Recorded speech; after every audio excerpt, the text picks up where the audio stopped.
You're watching the award-winning GHS-TV, a nationally recognized student television station.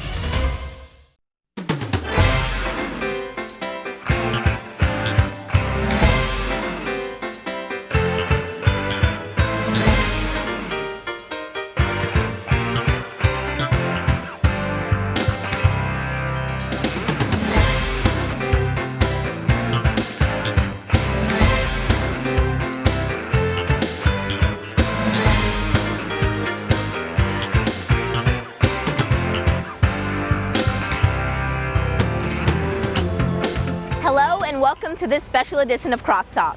I'm your host, Tia Lyons. This week, as part of our Little Town series, we travel east to Brownsville, Tennessee, also known as the heart of the Tennessee Delta. This town of just over 10,000 has a strong cultural heritage, a proud educational system, and an enthusiastic outlook on the future.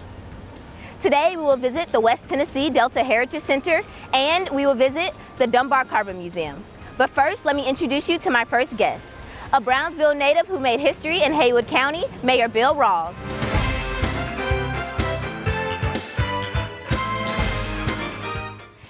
Hello, Mayor Rawls. Thank you so much for taking time out of your busy schedule to join us today. Well, thank you for having me. So, in 2014, you became the first African-American mayor in Brownsville. What did that mean to you and to the town overall? Being the first African-American mayor is a tremendous opportunity. It's a privilege. Having a strong African-American community and then being the first, but I won't be the last. But I want to be remembered for the work that I did. The name will go into the history books, but it meant a lot of hope, a lot of progress, and a new opportunity for our community, especially for people of color. Can you give us a little history of Brownsville? Yes, Brownsville is right in the heart of the Tennessee Delta along the Mississippi River. We're located on I-40. We have three exits between Nashville and Memphis is the best way to describe it. We're an agricultural-based community with a high African-American population. Just good down-home, hard-working rural farm families. Recently, 2 National Historic Districts were awarded in Brownsville. Where are they, and what does that mean for the area? Well, the last one that I recall was awarded, and I'm not sure exactly what order they were, was the Carver area on Jefferson Street.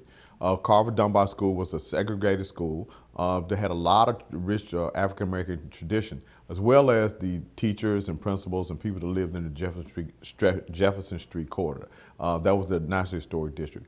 Also, it also encompasses businesses on Jackson Avenue, which included Rawls Funeral Home, Golden Circle Life Insurance Company, a movie theater, and a Haywood County grocery store, all inside the historic district. The second district will be the College Hill area. It's made up of it's just adjacent to the Court Square, made up of a lot of historic homes, antebellum type homes that were built during the historical period. So Brownsville is known for history, but it also prides itself on its education. Can you talk about the educational system here? Oh yeah, education has been huge and always been taught in my family. My mother was a school teacher, and everybody around us talked about going to college. It wasn't a matter necessarily if you were going, but that you were going. Also, education was a huge tool that people used to migrate from the hard labor of the cotton farming and working in the fields to have a better life. So we saw people use education as a tool for better quality of life, always being emphasized that you always get some education. And once you have education, nobody can take that knowledge from you and how important it is to be able to navigate through life but have a better education. So I want to talk about what makes Brownsville unique, and I want to start with the industry.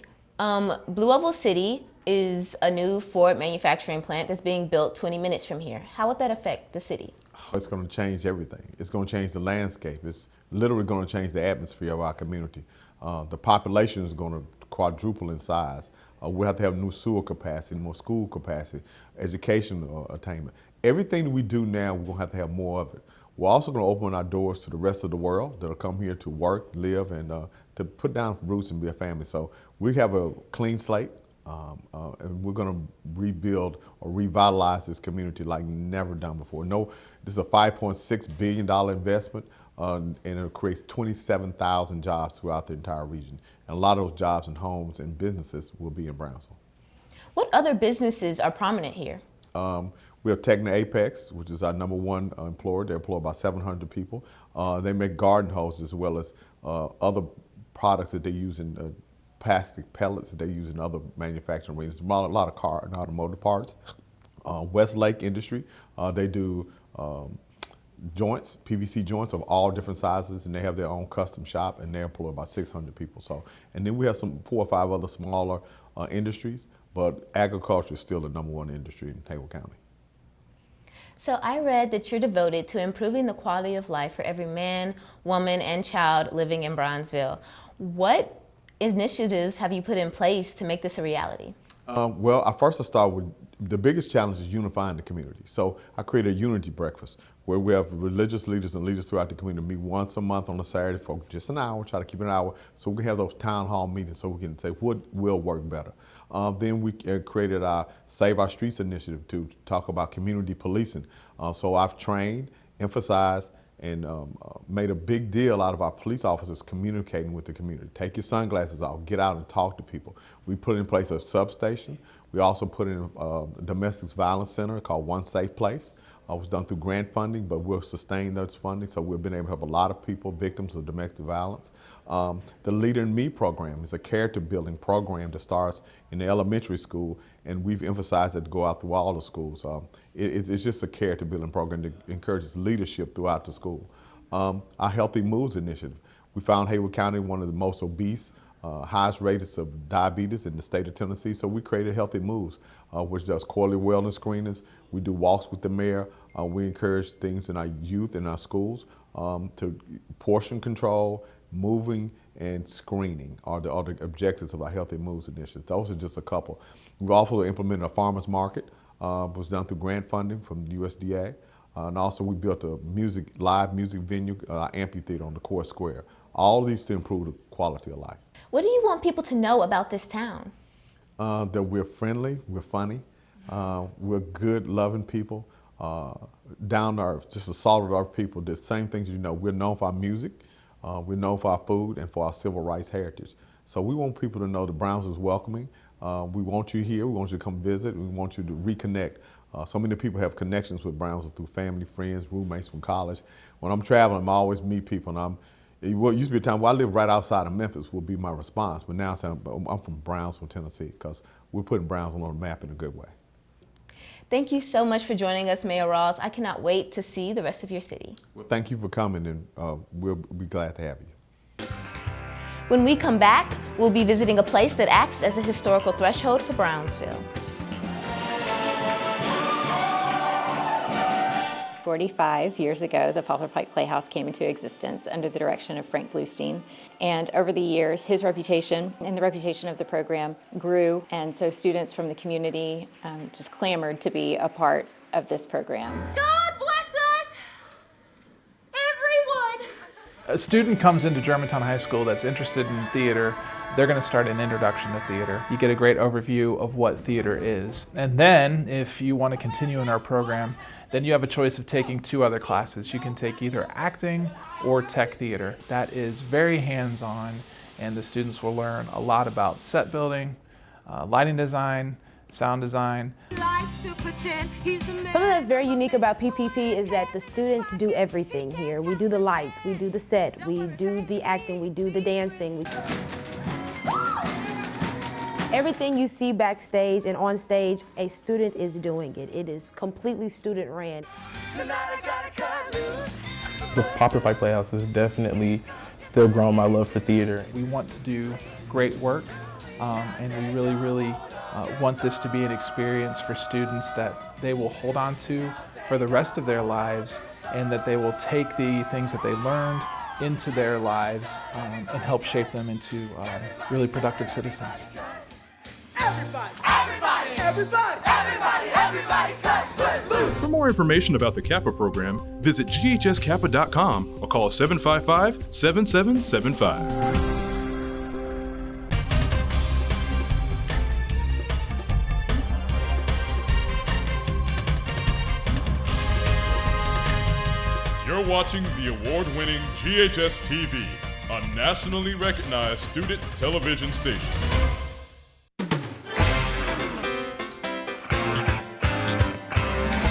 The West Tennessee Delta Heritage Center offers its visitors an authentic Southern experience, showcasing the history and culture of rural West Tennessee. I talked with Sonia Outlaw Clark about the center.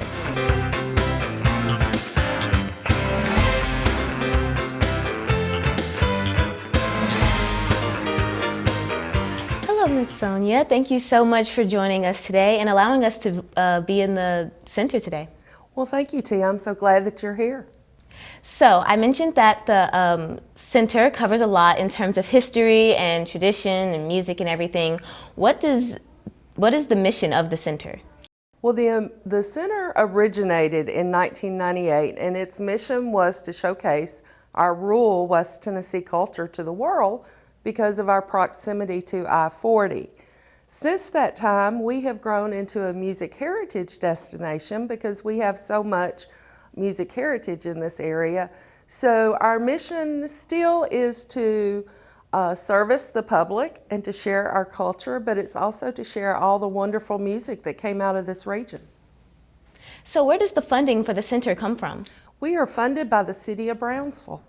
So there are 5 museums housed here, which is incredible. Can you talk about those 5? Sure. We'll start with the first museum that came into being, which was the West Tennessee Cotton Museum. We're the largest cotton producing county in the state of Tennessee, and it just kind of showcases some of our cotton heritage, mainly focusing on the ginning process. Then we have the Hatchie River Museum. The Hatchie River is a local natural resource. It's the last wild river in the Mississippi system, and it's also listed with the Nature Conservancy as one of 75 great places in the world to save. So its ecosystem is very important to us, and we like to highlight that. Our West Tennessee Music Museum, of course, just takes a little closer look at some of the legendary music people that have come out of West Tennessee. And along that music line, we have the last home of bluesman, Sleepy John Estes, who was a pioneer in the industry in the early days of the blues. And we're also the hometown of Tina Turner, who we all knew as Anna Mae Bullock. And we have her childhood school on the grounds as well, and the only Tina Turner museum. So I want to devote some time to each of the museums themselves. And I'm going to start with the most famous one, the Tina Turner Museum. So can you just talk about it and what people will experience in that museum? Sure. So like I said, it is in her one-room schoolhouse that was built in 1889. It was in the Flag Grove community in the Nutbush area. And we were able to save that school from demolition, move it to the Heritage Center, restore the school, all original floors, ceilings, walls. So when you walk in the building, you get that sense of history. You get that sense of what it felt like to be in a one-room school back in those days. But its most famous student was Anna Mae Bullock, who everyone knows as Tina Turner. And you also see costumes, memorabilia, gold record awards from her career, along with some of the original desks, chalkboard, benches and stuff from the school. So as people go in there, you sense that history. And 1889, when it was built, you get the feeling of that time period, but then you get the glitz and glamour of her career. What do you want people to walk away with after seeing her museum? I think it's important that people realize that no matter what your upbringing is or where you come from, you can become anything you want to be, and she's the perfect example of that. But we also want people to realize how important education is in that goal.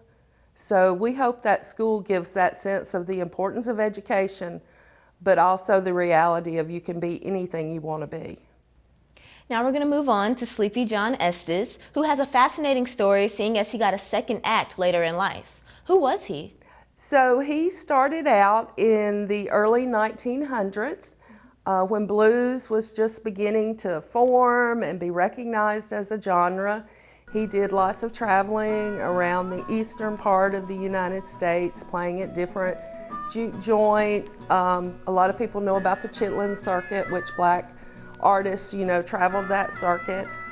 He was very popular during that time, wrote a lot of well-known songs that people are still playing today. Then kind of fell into obscurity The unique thing about him is he has this crying vocal style. So even when he was 19 years old, he sounded like he was 60 or 70 years old. So when he kind of fell into obscurity, you know, World War II started, there was lots of things going on in our country. And then when the blues revival of the 60s came around, no one was looking for him because they just assumed he had probably died because, you know, you listen to him, you think he's old. And he was rediscovered during the 60s here in Brownsville, and a documentary crew was coming through documenting the civil rights movement and some of the activity that was going on here. And one of the people on that crew had seen him earlier and so recognized him, went back, told Bob Coster at Delmark Records in Chicago, and then he had his own revival of sorts and started traveling the world. So he lived and died in Brownsville. What is something we can see in his museum? So his last home is the home that we have, and it's a 2-room shotgun house. It was the 70s when he died, so he was still living in this home. And it's pretty much like it was then. So you get that sense of poverty. You get that sense of, you know, just not having a lot, even though he was a well-known musician and had traveled the world. The saying was that when he had money, he had lots of friends. He was also blind, blind in one eye from a childhood accident and went blind in the other eye later in life. His name Sleepy comes from his tendency to doze while he's performing. Although he said he never missed a note, which obviously he didn't. He continued to perform and stuff. So, of course, he had his dark glasses on when he would be performing, so you couldn't really tell. But, you know, the home just kind of, you think there's somebody who traveled all over the world, but they lived in this. So that just kind of gives you a sense of the time and the period that he lived in. So I want to talk about the impact that this center has on the community. What events can we see here from time to time? Oh, we, of course, have lots of music events. We have traveling exhibits. Our biggest event is our Memorial Day Exit 56 Blues Fest. So we have thousands of people that come from all over the region for that, and we have 2 days of live music. It includes arts and crafts and a car show. We have traveling exhibits, or we have exhibits that we put together. We do art exhibits showcasing some of the local talent, the area talent. And then we also have other exhibits pertaining to either the music or cotton or the hatchie, just some aspect of this center throughout the year. Thank you so much for talking with me today, Miss Sonia. I had a great conversation. Thank you. I've enjoyed it too. We have to take a short break, but when we come back, we'll be diving deeper into the history of Brownsville. Camera one, switch audio, cue talent. So GHS-TV was started in 1982 by Frank Bluestein, the department's founder. It's a multi-million-dollar television studio, and students who are a part of it have the opportunity to do real-world work. Welcome to GHS Insider, the show. What makes this program unique is the students here. We come with a lot of potential and a lot of talent, and we also come with the mindset of we have to do this, we can do this. In this class, we really have the ability to be as creative as we want to be. On the show today, we take you to the side. When you see yourself on a screen, it's a feeling where it's like I actually contributed to something, actually did something that matters to people. We have fun days, like when we do shows and we do a really good show, it's that adrenaline of like, oh wow, we just did a really good show, we did it. Hey everyone, I'm Brooklyn White. And there's a real sense of pride that comes from completing a show that you have written, produced, thought of on your own. And that sense of pride is really important, and it keeps us motivated because we want to do more. We want to experience that feeling again. We're always pushing the kids. We're always challenging them, and they rise to the challenge. So the program has absolutely changed a lot for me. It has given me a view into the arts and has let me see that I really do enjoy working behind a camera as well as in front of the camera. The future of our program really, a lot of times, is up to the students. It's their willingness to see beyond what is here and what it can be. Year to year, it changes with the students, but the ability of the students never changes. Go Red Devils! For more information about the Kappa program, visit ghskappa.com or call 755-7775. You're watching the award-winning GHS-TV, a nationally recognized student television station. Welcome back to this special edition of Crosstalk. Our last stop is the Dunbar Carver Museum that chronicles the area's rich African-American heritage. Today, I talked with Ms. Carrie Parker, director of the museum.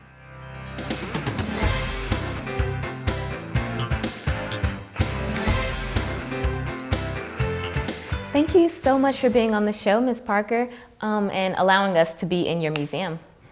Thank you for coming and thank you for asking me. So can you just start us off by telling us the history of the museum, how it originated, and why? Yeah, over 125 years ago, 7 men in Haywood County pooled their resources and saw the need to educate African American students in Haywood County. The first school was Dunbar School, which was a clapboard building that sat on that corner of Estelana Road, which is presently Jefferson Street. That school burned down in the 1800s, and 3 churches, there was First Baptist, Holiness, and Farmers Chapel, educated the students until the new school was built. That was one of the Rosenwald buildings. The Rosenwald building was set on the campus right in front of this school. It's been since torn down. It was, they renamed it from Dunbar School, went to Haywood County Training School. Okay, the community got together and said, well, we're gonna rename it again. So it was named Carver High School after George Washington Carver. So we're here in a part of the museum that is dedicated to Reverend Clay Evans. Who was he and what was his connection to the museum? Reverend Clay Evans graduated from Carver High School in 1945, and his picture is there on one of the school pictures that we have here in the museum. He was a renowned minister. All of the accolades and all of the rewards you see in this room, he won them. Now, these are just some of the rewards that he received. The most of them went to Harold Washington Museum in Chicago. So he said, I want my hometown to have some of my rewards. So this is what we got. Now, actually, that pulpit behind us here, that was the first thing that he sent to us. And that pulpit, Reverend Jesse Jackson and Martin Luther King spoke from that pulpit in '61 in Chicago. That pulpit was in his church, so he sent it to us, and we have it here in the museum. Can you tell us about the original school? The original school, well, Dunbar I wasn't born in the 1800s. So all I can tell you is Dunbar School did exist. It educated the first African American students that was allowed to go to school in Haywood County. I was surprised to find out that Carver was at one point one of the largest schools in the state. Yes. Well, Carver High School, well, let's say there were feeder schools. In every community in Haywood County, there was a 1 or 2 room school. Now, those schools only, the grades were from 1 through 8. So when they graduated, finished the 8th grade, they were transported into this school. And this school housed grades from 1 through 12. And this was, by the state, this was declared the largest African American county school in Haywood County. So who were the students who attended and where did they come from? They came from the farms in the area of Haywood County. Now, if you had time, I would show you the whole history, where they came from, who they are. Their pictures are in the next room. Now, before busing was started, when it was Haywood County Training School, the students didn't have really a way to get to school. That before busing started. And it was an interesting story that one of my teachers told me. She's 92, she's still living. and she had attended Haywood County Training School. And either the students came into town and they boarded with someone from Monday through Friday, and on the weekend they would go home, work the farms, and return on Sunday afternoon. And some of the kids walked several miles to Carver High School to attend school here in Carver, because this was the only school in Haywood County for African American students. What is the significance of the Dunbar Carver Museum to the community? This school closed its doors in 1970 due to desegregation. So now this building is used for community activities. We have different people come in to rent the gym, to rent the cafeteria, which still exists on the other side of the campus. Now, the people that have graduated from Carver High School are renowned around the world, you know, and they have made very, very, very significant contributions to the world. But here, this is the original building. We have a reunion every 2 years, and we come back. But so far as the community, we have student activities here in the building. It's used for sometime, this Saturday, we had a movie night. We don't have a movie theater here in Brownsville. So someone came with the idea, let's do a movie night for the students. So this building is still being used to educate as the original plan started. And I'm proud of that. Well, thank you so much, Ms. Parker, for being on the show and talking to me. No, you're quite welcome. You're quite welcome. Thank you for watching this special edition of Crosstalk. The legacy of Brownsville is something truly great to witness. I really enjoyed my time here, and I encourage you all to make the drive out to Haywood County to experience it for yourself. I once again want to thank all of our guests for joining me and contributing to today's episode. I'm Tia Lyons, and from all of us here at GHS-TV, thank you for watching, and I hope to see you all again.